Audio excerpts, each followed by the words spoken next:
If you have wanted to do more follow-ups in your business to make more sales, but you're not really sure if you should or how to do it, who should be doing it, this video is for you. I'm going to spend the next 5 minutes answering the 5 questions that you might have around follow-ups that will absolutely make you a fortune. Kat, how do you know that I can make a fortune? Because I've seen it done over and over. In fact, we had a webinar one time, 1,200 people were signed up for it. 0 people bought, and we still had a $225,000 week. I know it's crazy, but I'm about to tell you how in the world this works because it does work.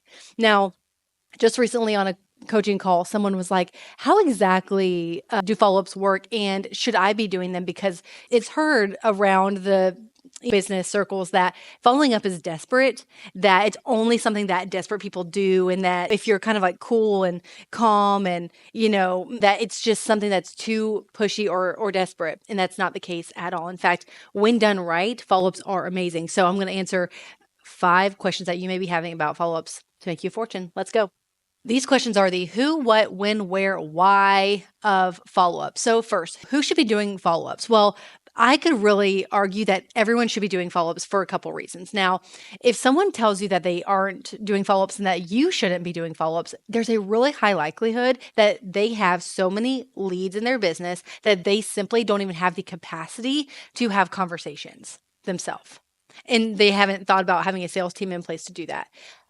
That is not most people. That might not be you. And even if it is you, I want to encourage you that one of the really awesome things about follow-ups is that you get to hear what the market is saying. And when you hear their language, that actually informs how to refine and perfect that marketing message that you can leverage for what you're doing in those efforts. But if you don't have leads coming out of your eyeballs, you still especially want to be in follow-up so that you can engage your audience, have that customized approach. In fact, in 2024, people demand a tailored sales experience, and that is what follow-ups can do. Put you in a one-on-one conversations where people feel seen and you can customize a sales message for them. Okay, that is the who of follow-ups. Who, what?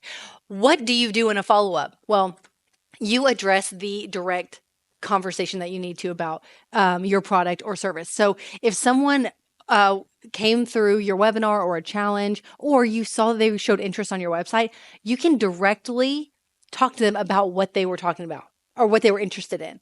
That is what you talk about. Be direct. So often people get into, oh, hey, how's your family? How was your summer? Are you going to this conference? And look, I'm all about being friendly, but clear is kind.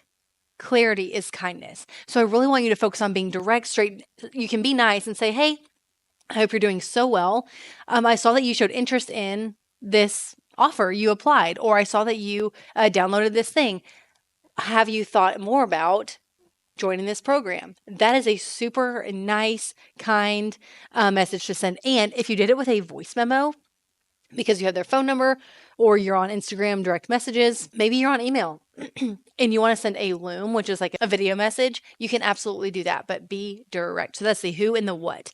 Where do you follow up? I really want to encourage you to follow up in the place that they most expect you. So I just kind of alluded to voice memos, and I really, really encourage you add in that wherever you can. Don't cop out and send an email if you don't have to.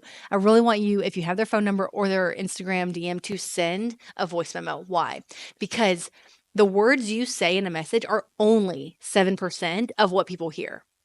A way bigger majority is actually your tone and your body language. So all of that nonverbal communication. And when you can pace and show enthusiasm for them and certainty in your tone, that will be something that moves them forward. Okay. So that is where I want you to do it, is in voice memos. Ideally. Where, when do you do follow-ups? Okay. So this is what people really want to know is, well, how long do I wait? Is it 7 days? Is it 1 day? Is it what is it? Okay. You do a follow-up when it is relevant. Relevant means related to something. Let's just say that it's December and you are trying to sell your program and they say, you know what? I cannot even think about another thing until after the holidays are over. And you know it is an absolute no right now, right? Because it's never a no forever. It's just no right now. You can say, you know what, I totally understand. That sounds good. How about this? I'm going to reach out to you on January 9th. I'm going to put you on my calendar. How does that sound? It puts it back onto your calendar to reach back out to them. Because here's what happens. People will be kind of indirect and panic, and they'll say, oh, okay, well, just let me know when you're ready. And look, it's all about when the client's ready. And you can be the professional who sets the appointment for when you're going to talk next. So it actually gives both of you a ton of peace of mind, because if they are genuinely interested, which I hope that they are, that's what a good sales conversation will do, is generate interest or disqualify them altogether. If they are genuinely interested, they cannot wait to hear from you. They just cannot even think about it right now. Another example is I was in a sales conversation on a Saturday. That's when we had set our appointment, and she needed to do some kind of organizing of her finances for the rest of the weekend. And she had to do some discovery. And I said, hey, how about this? You do what you need to do for the rest of today and tomorrow. I'm going to follow up with you Monday. She was like, that is perfect. Okay, here's the thing. Following up, sometimes people are not going to be interested and they're going to say, yeah, that sounds good. And then they're not going to respond to you. Just you getting into this practice is going to make you better. And when someone is genuinely interested, they might even come back to you first, or they'll be excited to hear from you when it is time. Okay, be so excited to set this appointment. So who, what, when, where, why? Why? Why do you want to follow up? You want to follow up because people, for so many reasons, but people are busy, they forget, they have their own life going on, and it truly might not be the right time in this instant to buy. So they need conversation, they need a minute to talk to their spouse or their boss or whoever is helping them make this buying decision. That is why you follow up. Because so many times we run a webinar or whatever kind of online sales event, we send an email and we just expect that people go on our timeline, and that's just not it. But what a sales girl does is she says, you know what, I care about you so much that I want to meet you where you are. And so you tailor that approach.